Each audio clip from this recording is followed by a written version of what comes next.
Oi, gente, tudo bem? Aqui é a professora Ana e hoje a gente vai ter uma aula de história um pouco longa, tá?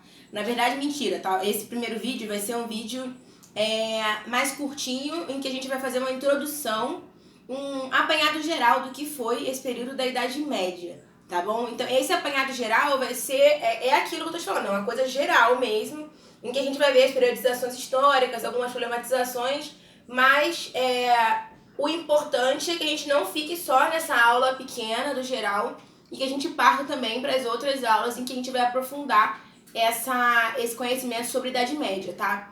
A Idade Média ainda é um período muito complicado da história para você ter informações mesmo e fontes confiáveis, tá?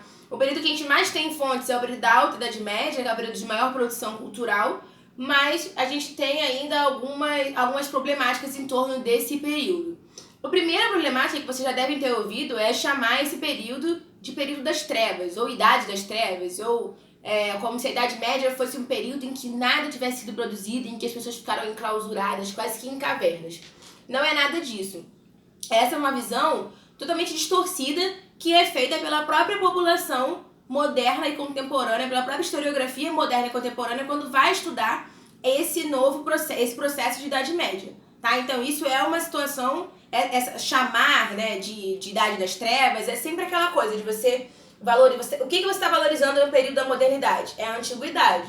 Então, se você valoriza a antiguidade, o que tem ali entre a antiguidade e a modernidade, que é esse período da Idade Média, passa a não ser valorizado. E aí, por a falta de conhecimento, preconceito e até mesmo. E realmente, uma total falta de entendimento do que seria esse período, as pessoas acabam vinculando esse período a um período como se fosse, vamos dizer, um período ruim mesmo da história, tá? E a gente vai ver hoje que a gente teve momentos de crescimento e que teve desenvolvimento de agricultura, de cultura nesse período da história, tá bom? Não era assim também. Outra coisa que é muito importante a gente falar aqui é que geralmente a gente procura datas, né? Data, quando começou a Idade Média, professora, eu quero uma data. Eu não vou te dar essa data, até porque ninguém deu essa data. Mas a gente não pode dar essa data porque essa periodização ela depende muito do seu ponto de vista e do que você está estudando, do que esse historiador prefere escolher como ponto de vista. A gente tem vamos dizer, um século, alguns séculos que são básicos para a nossa historiografia, mas você tem também as datas de início e término são meio complicadas. Vou te dar um exemplo. A Idade Média ela começa no século IV, tá? Beleza, só o século IV são 100 anos. Então, que século IV é esse? Aí a gente tem aqui, dependendo do seu viés político, religioso ou econômico, você vai vincular o início da Idade Média a o reconhecimento da liberdade do culto dos cristãos em 330 depois de Cristo, ou você vai vincular o início da Idade Média a 392, que é quando o cristianismo é oficializado como religião do Estado em Roma. Ou você vai vincular o início da Idade Média até muito posterior, em 698, quando você tem a invasão e a ocupação de povos muçulmanos na região de Cartago. Então, assim, você tem várias periodizações que são complicadas e que te levam a, enfim, um certo problema se você for tentar afirmar alguma coisa. Então é melhor você não afirmar nada e mandar no século, tá bom? Então fique sabendo aí que se alguém falar que começou quando?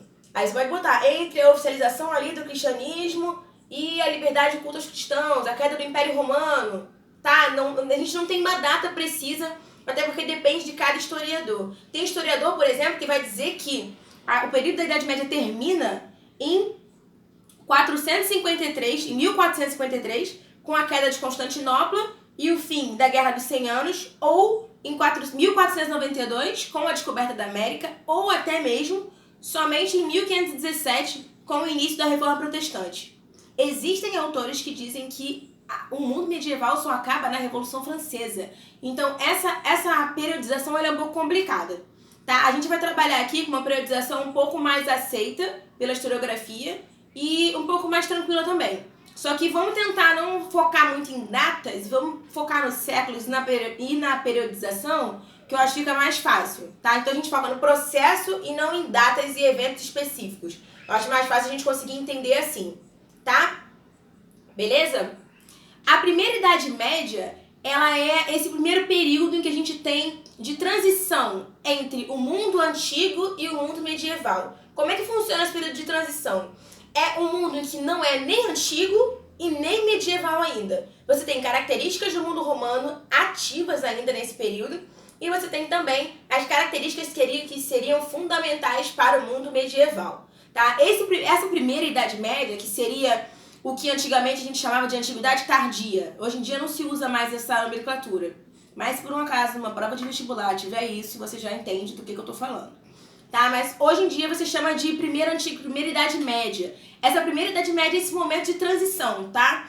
É uma periodização que a gente vai discutir a partir do que a gente já estava falando, né? Que é uma periodização que cada historiador vai escolher, mas ela vai dar início à Idade Média entre o século IV e o século VIII. Tá? Então essa primeira Idade Média é esse momento de transição entre o século IV até o século VIII. Nesse momento você tem uma sociedade que não é nem antiga, nem medieval, e que carrega esses elementos dessas sociedades. Que elementos são esses? Principalmente a gente pode dizer que essa sociedade é uma sociedade já que vai iniciar a Idade Média, que já é a primeira Idade Média, porque você tem os elementos fundamentais do período medieval que vão aparecer nesse momento. Que é o quê? A herança romana clássica, a herança germânica e o cristianismo, tá? Como força e como potência cultural. Então, essas três bases, a herança germânica, a herança romana clássica e o cristianismo, fazem com que essa primeira Idade Média seja tão importante, tá? Como é que ela vai se formar, né? A gente vai falar aqui um pouquinho dessas três características. A herança romana clássica, ela vai acontecer principalmente a partir do século III, quando os romanos eles vão começar a entrar em declínio. Isso a gente viu naquela aula sobre Roma, tá? No declínio do Império Romano. O Império Romano vai entrar em declínio e novas estruturas sociais e econômicas são estabelecidas para tentar impedir a decadência romana. O que vai acontecer? Essas estruturas, elas vão ao mesmo tempo tentar não impedir a decadência, mas elas vão acabar acelerando o processo de decadência romana. Como que você vai acelerar esse processo de decadência romana? Primeiro, você vai considerar que a monarquia é algo sagrado, então a partir de agora os reis romanos eles são sagrados e isso vai bater de frente com o cristianismo, tá? Os reis romanos já eram adorados, né, desde a Roma Antiga, como elementos sagrados, mas isso já vai fazer com que o cristianismo fique meio, opa, que negócio é esse, tá? Já vai começar a ter um atrito, um problema.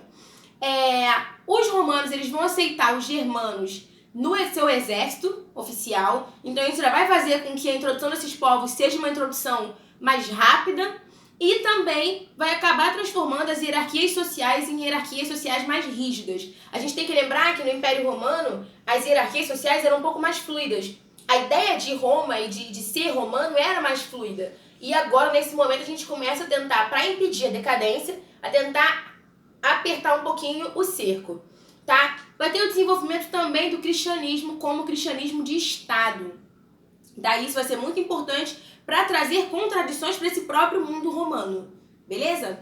A herança germânica, ela acaba intensificando as estruturas que são formadas nessa transição, tá? Os germanos, eles não invadem, geralmente quando a gente fala as invasões e tudo mais, pensa que todo mundo sai correndo, enfim, não é assim, eles vão invadindo aos poucos. A gente vai ver mais pra frente nas aulas sobre demografia que esses povos germânicos não chegam com tanta gente assim, então não é uma invasão tão assustadora nesse primeiro momento, tá? Então essa invasão germânica ela vai acabar levando alguns aspectos da própria vida germânica para essa transição desse mundo antigo do mundo feudal, tá? Que são a pluralidade política e, principalmente, a ideia de interiorização, tá? A interiorização não acontece porque as pessoas estão fugindo dos germanos. Ela acontece por um processo natural já de tentar e buscar novas formas de estrutura e de economia dentro das regiões romanas fora do litoral. Tá? O mundo era centrado muito ali no litoral, naquela ideia de comércio no Mediterrâneo, e aí você começa a interiorizar um pouco mais essa população. Outra coisa que é muito importante, que vai levar a gente às nossas estruturas feudais, são as obrigações entre chefes e guerreiros. Essas obrigações entre chefes e guerreiros eram quase que, vamos dizer, sagradas. Então, essa introdução dessas obrigações, dessa interiorização e dessa pluralidade política aceita pelos germanos, vai transformar o mundo romano em um mundo um pouco já diferenciado. Então, por isso a gente não pode dizer que esse mundo é nem romano, nem medieval, tá? O cristianismo, em seu lugar de destaque aqui, ele colabora para a unidade entre esses germanos e romanos. Então, o cristianismo, como religião de Estado, ele vai colaborar para a construção dos germanos como povo e dos romanos também como um povo unificado. É como se a gente deixasse as diferenças sociais e regionais de lado. Óbvio que os germanos não deixam totalmente a diferença, mas você começa ali a construir uma certa identidade através da religião e do cristianismo. Só que a Igreja Romana, ela acabava trazendo algumas contradições muito importantes. Primeiro porque a Igreja negava a divindade dos reis romanos. Então é óbvio que isso criaria um problema muito grave, principalmente com a monarquia romana. E a Igreja também afirmava ao mesmo tempo afirmava um caráter universalista, inicialmente com a expansão do latim, tá? O latim, ele é expandido durante esse momento da expansão católica, da expansão cristã, e vai fazer com que esse mundo da primeira Idade Média seja mais universalista. Beleza? Então, esse momento de transição entre a Idade Antiga e a construção real de uma idade, de uma época medieval, de um período medieval, acontece nessa primeira Idade Média, tá? A ideia desse próximo período que a gente vai tratar, tá? É a Alta Idade Média. Ela vai do século 8 até o século 10.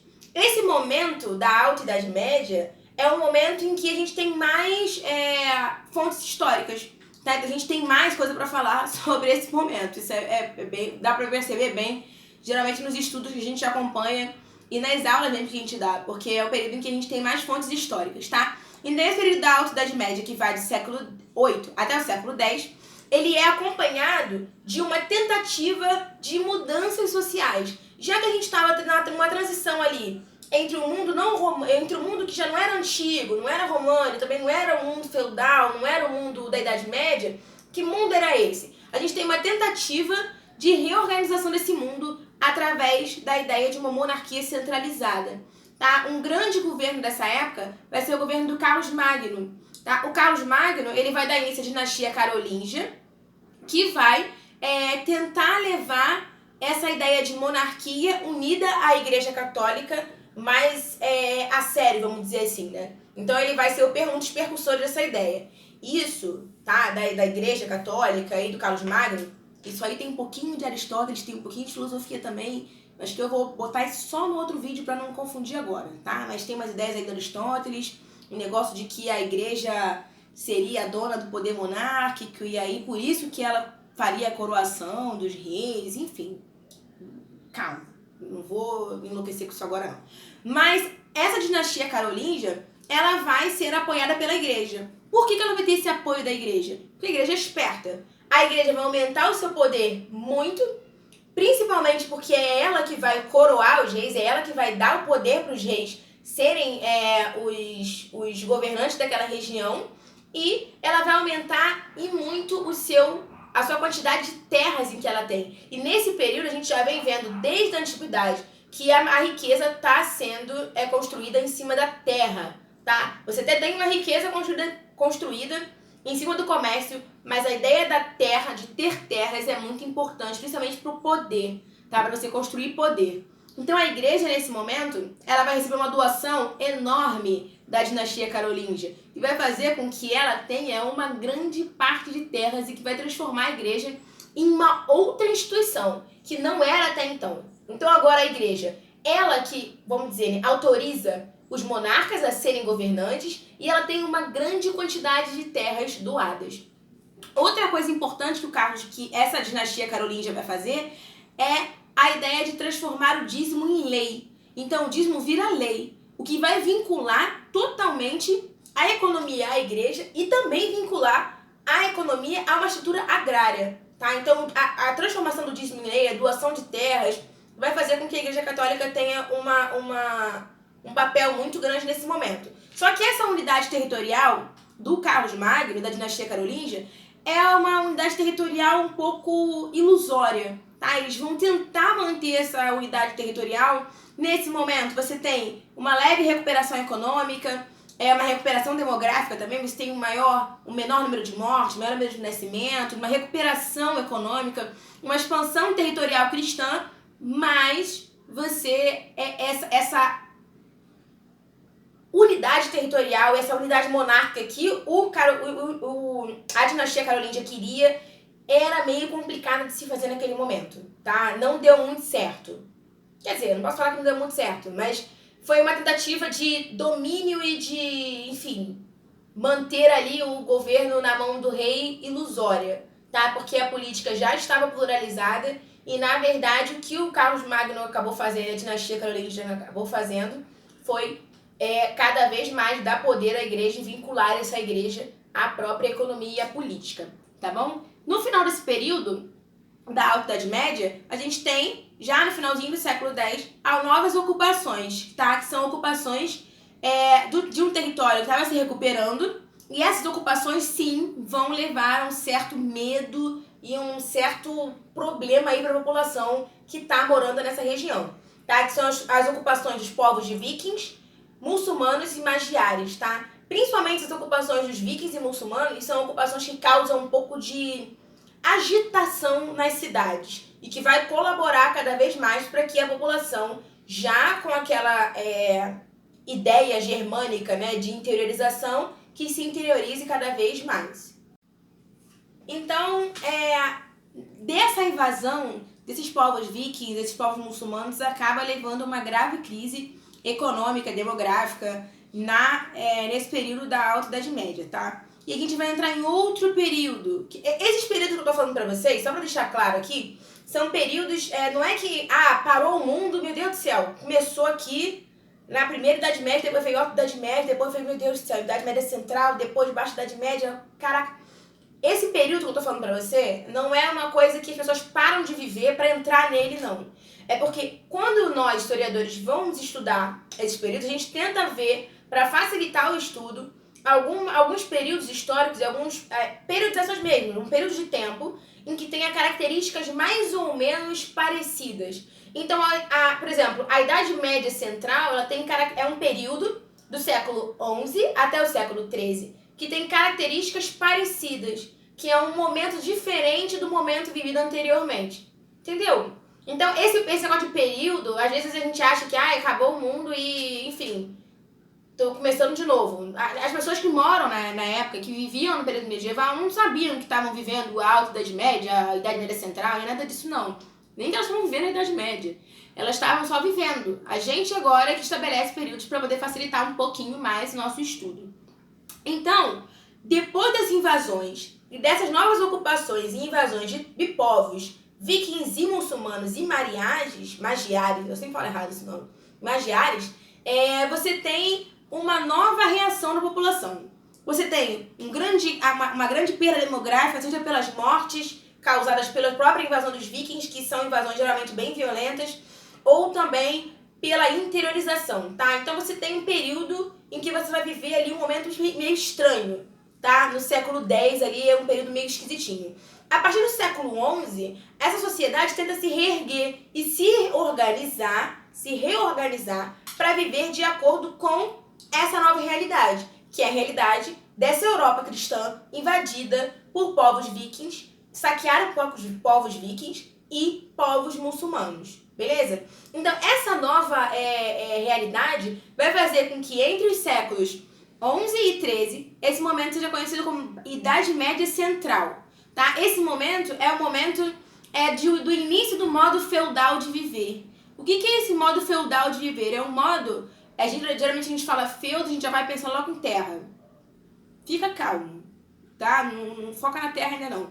Mas é uma resposta, esse modo feudal de viver é uma resposta a essa grave crise que vai acontecer no século X.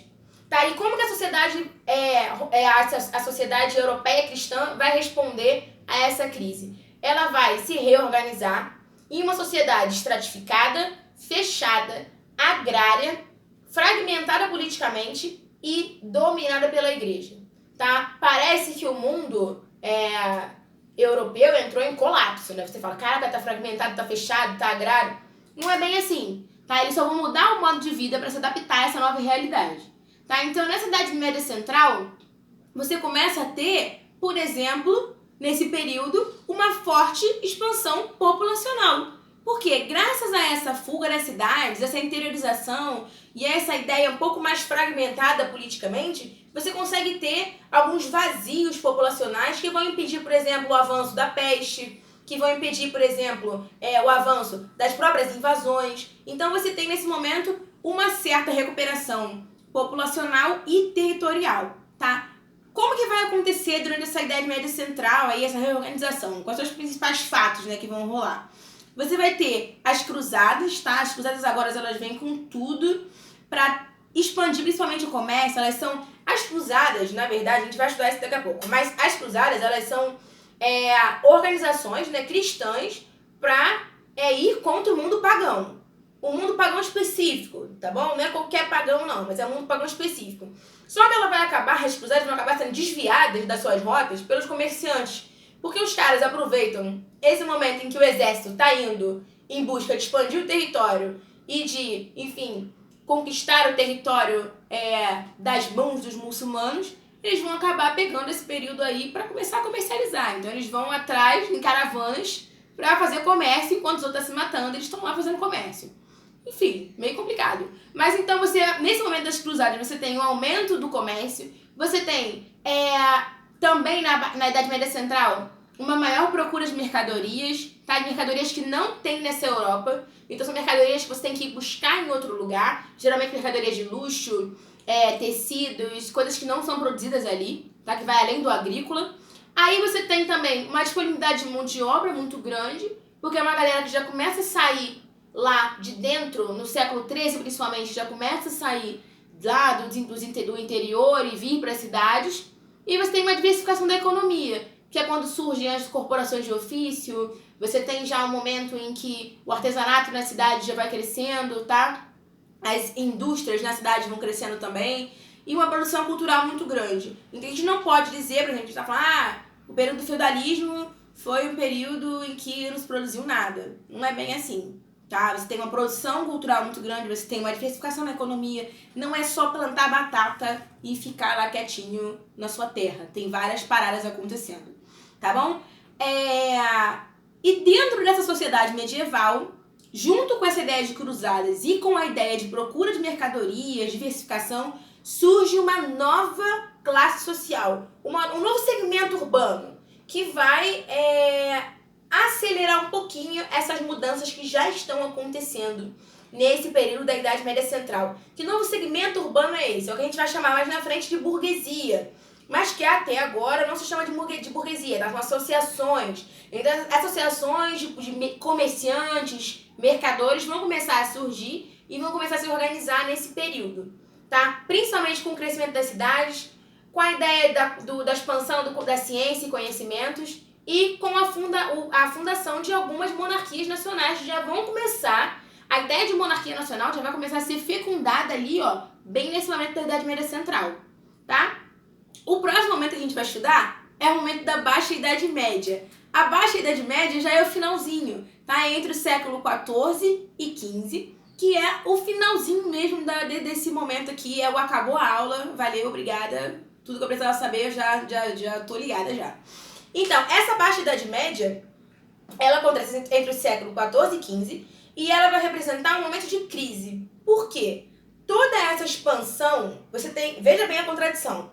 Se eu te falei que no início do século XI a gente tem uma sociedade fechada, fragmentada politicamente, estratificada, agrária e dominada pela igreja, no finalzinho do século XIII para o XIV, você já tem a própria sociedade se reformulando, indo em direção ao conhecimento, ciências, crescimento das cidades, comércio, mão de obra, economia diversificada. Então a sociedade feudal, a sociedade europeia cristã, vai entrar em própria contradição. E essa contradição, ela vai levar ao momento da Baixa Idade Média, tá? Que é um momento de decorrência, que é um momento que decorre da própria vitalidade desse momento da Idade Média Central, tá? Dos séculos XI e XIII. Então a gente vai entrar em crise no século XIV, porque a sociedade foi muito vital e chegou ao seu limite. Ao seu limite de expansão de terras, ao seu limite de alimento, ao seu limite de pessoas, você chega ao limite. Juntando, obviamente, com tudo, juntando com a sociedade chegar ao seu limite de expansão, você tem um leve probleminha, que vai acontecer também no século XIV, que é também uma grave crise de peste. Na verdade, as crises de doenças da peste, elas vão acontecendo praticamente de 5 em 5 anos, vai acontecendo um surto de peste aqui e ali. Só que geralmente a peste, ela ficava mais associada ali no litoral, tá? Por uma questão biológica que eu não vou saber explicar no momento aqui agora. Mas tem um negócio ali de umidade e, enfim, deixa eu falar. Mas essa peste, as doenças, né, elas vão ser mais associadas à região do litoral. Com a fuga das pessoas para o interior, isso, teoricamente, deu um certo respiro para eles. Só que quando você volta ao comércio, você volta a diversificar e ao crescimento das cidades, você também volta a ter as possibilidades de doenças que você tinha antes, tá? Então, além de você levar esse sistema feudal ao limite, você tem também a incorrência de algumas doenças complicadinhas acontecendo nesse momento, tá? E no século XV, a gente vai ter uma mudança, século XV e XVI, uma mudança total e radical aí nesse momento. Na verdade, total e radical não, mas você tem uma mudança que vai acontecendo com o Renascimento, os descobrimentos, o protestantismo, o absolutismo, que todos eles parecem ser uma mudança radical, mas são mudanças graduais, que ainda carregam muito em si as próprias bases do feudalismo. Tá bom?